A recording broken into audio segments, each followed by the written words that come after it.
I'm trying very hard to have faith and believe in miracles because I'm not ready to give up. She's the pregnant wife of a Littleton police officer missing somewhere on Russia's tallest mountain. A restaurant with a big name and celebrity backers has shut down its 3 metro area locations.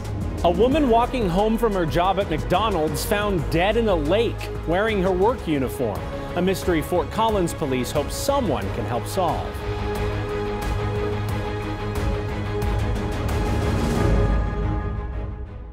A Littleton police officer and member of the National Guard is missing in Russia after trying to solo climb Mount Elbrus, the country's highest peak. Stephen Baer was last heard from Saturday. His wife is holding out hope he'll make it back home. 9 News reporter Noel Brennan spoke with her this afternoon. Hey, Noel. Hey, Brandon. So Olivia Baer is just not ready to give up on her husband, Stephen.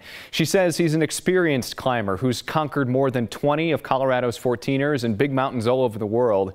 He knew what he was getting into. Olivia says she knew in her gut something went wrong. And with each passing hour, hope is getting harder to hang on to. Elbrus was going to be his second of the 7 world summits. On Wednesday the 14th, he took off for his climb. And he left his sleeping bag, his jet boil, and lots of other really good stuff that could have come in handy behind because he expected to just go up, climb the mountain, and come back down. Friday, when I didn't hear from him, he didn't call. That's when I started to and then Saturday, but then Sunday I was like, nope, something's wrong. The biggest issue is the cold and the snow. It dumped a good 4 feet of snow. I know he's strong. I know he's stubborn and he's headstrong, and I know he's trying. I just hope we get there in time. I'm trying very hard to have faith and believe in miracles. The Colorado Police Officers Foundation set up a donation page to help in the search for Stephen. 2 helicopters are now involved in that effort, and a pro climber is organizing a private search team, Brandon. We're going to post a link to that donation page on 9news.com. Yeah, Noel, a particularly tough time for this family. They have a little one and another on the way. Yeah, they've got a 20-month-old, and Olivia is 11 weeks pregnant, so she is trying her best to stay strong for the whole family. All right, Noel, thanks for bringing us the story. Hopefully we have a good outcome here. Definitely. Thank you. The Larimer County coroner identified the body that was found in a lake at a park in Fort Collins. Investigators say it was 23-year-old Heather Hoffman, who is from Fort Collins. She was also known as Helena. Hoffman was last seen leaving the McDonald's on Elizabeth Street and City Park Avenue, where she worked, around 1 in the morning on Wednesday. Her body was found in Sheldon Lake at City Park on Wednesday afternoon. Investigators say she was still in her work uniform. They are investigating her death as suspicious. A mother of 3 young girls is in the process of being deported back to Mexico. That's according to her lawyer, a country she doesn't know because she's lived in America since she was 5 years old. But ICE says her latest request to stay in the U.S. was denied, and explain to us why that was the case. El pueblo unido. Despite the calls for change, the pleas from her family, I was devastated and I was hurt. 2 days after she was taken into custody, Christina Rodriguez is in the process of being deported to Mexico, according to her lawyer. She wouldn't even know who to go to out there because she doesn't have anybody out there. The 30-year-old mother has lived in the U.S. since she was 5 and has 3 girls, 4 and younger, who are citizens. This is a story of many people in the same situation. Rodriguez Sagarnaga knew she could be taken into custody during an ICE check-in Wednesday, releasing this video ahead of time. Adapted to this country that I call mine because I don't know any other. She has multiple misdemeanor convictions, including a guilty plea for harassment and making a false report in connection with a domestic violence case. Her ex was ultimately convicted of child abuse and deported, according to her lawyer. Christina will now suffer the consequences of a choice that was not hers, to come to this country at a young age. After the last guilty plea, ICE gave her a voluntary deportation order she didn't comply with 4.5 years ago. She was, however, granted a stay of deportation last year, even though ICE knew her criminal history. Her latest request was denied this week. Unido, jamás será vencido. Her family hoping for a last-minute change of heart that never came.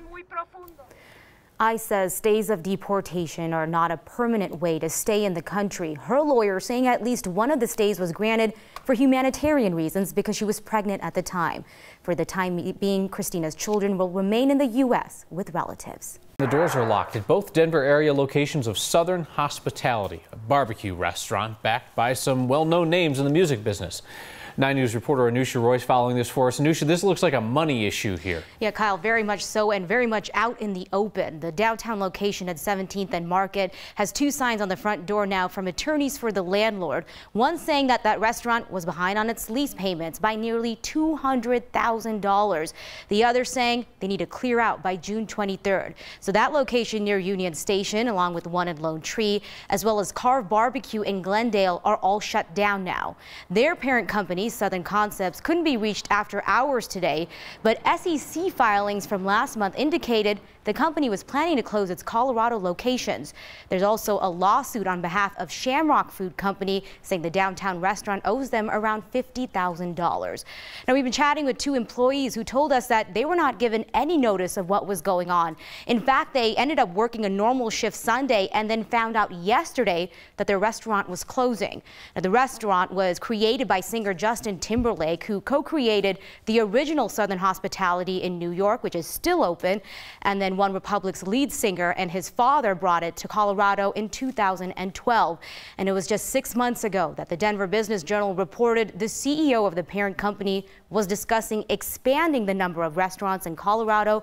But Kyle, now all of them, even their websites, no longer exist. Oh, you feel for those employees working one day and then just locked out the next. A lot of shock, trying to figure out what their next steps are going to be. All right. Thank you, Anusha.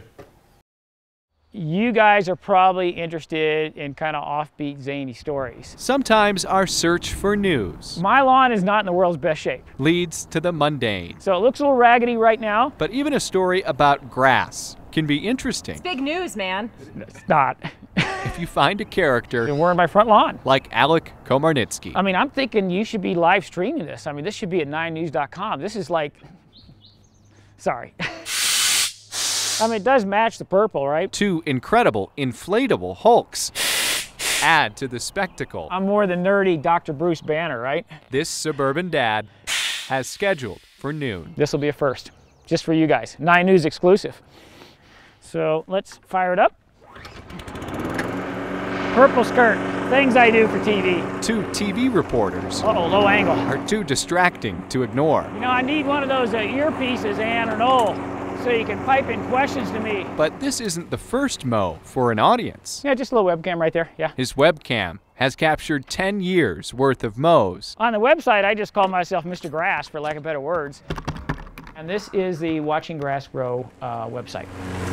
Between the fresh cuts, people can watch the grass grow. 167 people watching grass grow, insane. The website and its soundtrack belonged to a different decade. The total number of posts in 10 years is 13,000. But this site captivates people. Oh, look at that. All right. From all over the world. And if you haven't seen it, you've got to try it. It's absolutely mesmerizing. Chris Hewitt watches from Britain with his friends at work. At a pre-scheduled time, he came out and he mowed the lawn. And the atmosphere was electric. There was once high drama where we witnessed someone pull up in a car, run up his driveway, collect the newspaper and steal it. Okay, I'm going to continue doing my babbling here, okay? Mr. Grass can't quite grasp this excitement, but he embraces it. This is comedy. I mean, really, I'm out here mowing my lawn for a news crew. So I think it's about appreciating our interaction with nature and making a life less ordinary. Life is certainly less ordinary thanks to this character. We're just going to run the mower up to the front. And his color commentary. How many angles or views can you get of some crazy suburban dad mowing his lawn? With photojournalist Dan Herbst. Noel Brennan, 9 News.